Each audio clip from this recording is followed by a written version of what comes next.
Good morning, everyone.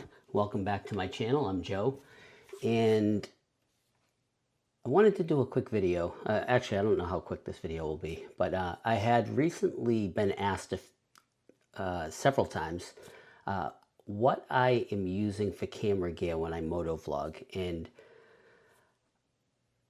full disclosure, I'm new to motovlogging. This is the first year that I've actually ever done a motovlog, and so my setup, I'm still experimenting with it, but I think I'm off to the right start. But I wanted to kind of go over what I'm using, how I'm using it, and some of the things that I had to do to adapt and make it work for me. So right now I'm filming this video on my iPhone. And I'm using a DJI Mic Mini to record the audio. And in this case is everything that I use to motovlog on my motorcycle. So let's start by opening this up. I've got a bunch of stuff in this case, but where do I want to start? So let's go here first. So this is the only camera that I have for motovlogging. It is a Insta360. This is an X4. I know that they just came out with an X5 that I hear has some pretty nice improvements over the X4 model. One big improvement that I kind of wish I had was replaceable lenses. These lenses are not replaceable, so if they're broken or damaged, you might as well turn this into a paperweight. So but I got this camera, my wife bought this camera for me for my birthday last year, and the X5 wasn't out yet, so this was the latest camera at the time. But she got me, when she bought this, she got it as the motorcycle kit. You know, it came with everything you need to get started with motovlogging. And in that kit comes, let's see, comes with, this is hard to get out of this case for some reason. I don't know why I can never get it out, but it's a tight fit. In the case comes with the Insta360 invisible selfie stick, which is pretty nice. I think it probably extends about 4 feet. On one end, you've got the little screw mount, and on the other end, you've got the screw mount to attach it to the bottom end of the camera. So basically, you know, it just screws right in like this. And then you've got the motorcycle handlebar clamp-on mount. And so basically you just, you know, screw this on here like this, and you clamp it to your bars or to wherever, you know, wherever you have a mounting point on your motorcycle. And at first, when I first started doing the motovlog, I experimented with a couple of different options. And I recently changed the bars on my bike, so I had to change everything. And I'll show you that when we go outside to the garage. But initially, what I was doing was just mounting the camera directly to this mount and then clamping it to my bars. And it worked great. It held on the bar. This held on to my stock bars. This clamp worked fantastic. It held on really tight. But what I noticed was that because my bars were so low behind the fairing, this didn't quite get over the fairing, so it didn't give me the best view. The fairing kind of got in the way, so I had to start using this to get it up higher. And I didn't extend it at all. I would just use it in the retracted position, which gave me about a 12-inch rise above the handlebars, and that worked for me. However, after I changed my bars, my handlebars now have a 4-inch lift and a 2.5-inch pullback, and so now I don't actually need to use that selfie stick anymore. And I'll show you what I did when we go outside, but. For volume, or for getting the audio when I'm riding, I'm I'm still experimenting, but I've discovered it works pretty well. So what I do is this little door right here on the side comes off, right? It just pops right off, and I have the Insta360 mic adapter, which I clamp into place. It snaps right in, right? You can see that. And then I have this little adapter. It's called an X-Mount 360 adapter. It's an aftermarket company, but it's a really good quality adapter. So basically, I just put this on here like this, and then I would just screw this on like this, right? And again, this is all prior to changing the handlebars on my motorcycle. I don't do it this way anymore, and I'll show you what I do when I go outside.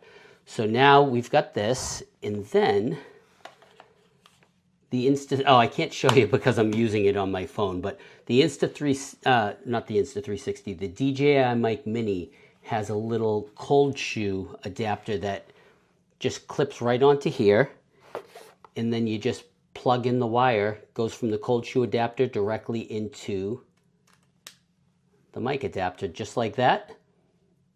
And then, let's pretend that it's here because I can't show it to you right now. It plugs into that, and then the DJI lapel mic communicates wirelessly to this transmitter, and it picks up the audio. So I have discovered, because I'm on a full fairing bike, I do ride with an open face helmet, but I've discovered that if I put the microphone inside my shirt, like right now I have it on the outside, but if I put my microphone inside my shirt, there's a little magnet. If I put it inside my shirt, that in conjunction with the little wind muff that's on the microphone is enough to keep the wind noise at a bare minimum. It's almost negated. It's almost completely gone. Even at highway speeds, you can still hear the audio. You can hear some wind noise, but you can still hear the audio. And so I can, with an open face helmet, ride around and just talk like I'm talking to you right now, and it will pick up my audio. So that works for me. However, the problem that I found having changed up my handlebars is that this clamp doesn't work on the new handlebars. The new handlebars are much thicker than the old handlebars, and they taper. So there's really no place for me to mount this. There's no, this mount, you'll have to trust me on it. This mount just doesn't work on the new handlebars. So what I ended up doing is buying this little ram ball for $11 on Amazon, right? And now I'll show you what I do here. Same setup. I do the exact same thing, except instead of using this clamp-on thing here now, right, I have the little ram ball attached to it. And I'm going to take you outside and I'm going to show you what I do to mount this up to the bars. So, be right back. Okay, so I did bring out the clamp-on, Insta360 clamp-on thing. What I wanted to point out is, you see how this bar is much fatter here, but you can see how it tapers right there. So when you put this on, there's just not enough for it to bite on and tighten it down. It just moves too much, and it's just not very safe. So like I said, this worked perfect on my stock bars that were all, the bar was the same diameter consistently, but with this taper here, it just doesn't work anymore. So this is pretty much a paperweight for me at this point. But let me show you how I set it up now. I'm going to put the camera down for a minute and come back to you because this is going to be hard to do with one hand. So stand by. Okay, so I have a couple options here. Let's actually start with this one. So I already had these, and they, for various other things, and so this worked out good for me because I already owned it. So this little ram ball that I was showing you that I purchased, you just clamp that in there, and then actually, let me show you what I got here, because what I did is, you see the little ram ball right here? It's kind of it's underneath the mirror stem. So I got a ram ball that securely mounts under the mirror stem. And let me prop the camera back up. And once I get it all set up, I'll give you a better view. So now you got this. I can clamp this right onto the mirror, the ram ball that's under the mirror stem. Right? And then tighten it down. And this gives me actually more adjustability than the other setup, because this has a couple of different pivot points. Let me flip the camera around and show you. Okay, so again, so you can see how I have the ram ball. It's under the mirror stem. It's really tight so it doesn't go anywhere. And now I have my camera and I've got it set up just the way I want it. But if I want to move it out this way, or I want to turn it this way, you know, if I want to get a little more forward, so I'm not getting the fairing in the shot, I can do it that way. So I got way more of adjustability now with this, like this. And if I did want to get more height, let me show you what I can do. So check this out. If I want more height, so that I can get more like overhead shots, I can still add the selfie stick that extends 4 feet, right? Might even be more than 4 feet. And what I did is I connected the selfie stick to the camera, but I put that little ball at the base of the selfie stick. And so now, let's show you, I can put this here, tighten it down, right? And now look, let me flip the camera around, it'll be easier to show you. So now I have way more height, so I can get more overhead shot. And this can, again, it can extend way up. So if I wanted to get, look at that, if I wanted to get like, it would almost be like a drone-like effect, getting that way up there like that. And if I wanted to come forward more, I can come down like this. So there's just so much more flexibility in mounting it this way. And I stumbled upon this solely because I had to find an alternative to this clamp-on. You know what I mean?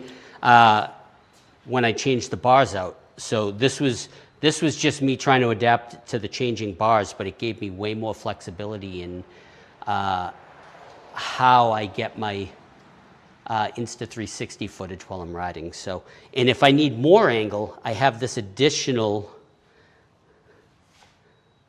attachment, so I can kind of move. I can, you know, it's just another pivot point if I needed to. I do find the more pivot points that you add, the shakier this is as you ride. But it's a pretty sturdy setup. You know, this is way more secure. Having this ram ball attached to the mirror stem mount is way more secure than that clamp-on bar is. So anyways, that is how I get my Insta360 footage when I'm motovlogging. And again, I only have this one camera set up. I'm still very new to motovlogging, and as I get better at it and get better at the editing process, because this whole YouTube thing, I've only been doing it for a short time. So, but as I get better at it and experiment more, maybe I'll get another camera. Maybe I'll get like a chin mount and I'll do 2 different angles and start editing my videos that way. But for now, this works really well for me. And so I just wanted to give you all a quick overview of how I get my motovlogging footage using the Insta360 X4 camera in the various mounting options that come along with it. So anyways, thank you for watching. I hope you'll like and subscribe. I hope you enjoyed this video on my motovlogging setup and how I do it. Again, like I said, I'm new to motovlogging, and this is just my current way of doing things. I'm constantly learning. Learning is the key to success in life, I believe. Always, never stop learning, always keep learning. So anyway, the Indian Chieftain, it's a nice day today, it's 70 degrees. The wife and I are about to jump on the bike and go for a ride, maybe grab some lunch. So we'll catch you on the next video. Again, please like and subscribe. See you soon. Bye-bye.